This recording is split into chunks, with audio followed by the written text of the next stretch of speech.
సూర్యాపేట జిల్లా పాలకిల్లోని డెక్కన్ సిమెంట్ ఫ్యాక్టరీలో తీవ్ర ఉద్రిక్తత నెలకొంది. ఇటీవల ఫ్యాక్టరీలో మృతి చెందిన ఒక కార్మికుడికి నష్టపరిహారం చెల్లించాలంటూ బీహార్ కూలీలు దాడికి దిగారు.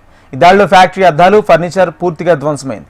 సంఘటనా స్థలానికి చేరుకున్న పోలీసులు అధికారులను కూడా బీహార్ కూలీలు అడ్డుకున్నారు. పోలీసులు వాహనంపై రాళ్లు రువ్వి దాడి చేశారు. దీంతో వాహనం పూర్తిగా ధ్వంసమైంది. ఈ ఘటనలో ఎస్ఐ, ఒక హోంగార్డుకు స్వల్ప గాయాలయ్యాయి. పరిస్థితి అదుపు తప్పడంతో పోలీసులు కూలీలపై లాఠీచార్జ్ చేసి వారిని చెదరగొట్టారు. ప్రస్తుతం డెక్కన్ సిమెంట్ ఫ్యాక్టరీ వద్ద భారీగా పోలీసులు మోహరించారు. పరిస్థితిని అదుపులోకి తీసుకొచ్చేందుకు అధికారులు ప్రయత్నిస్తున్నారు.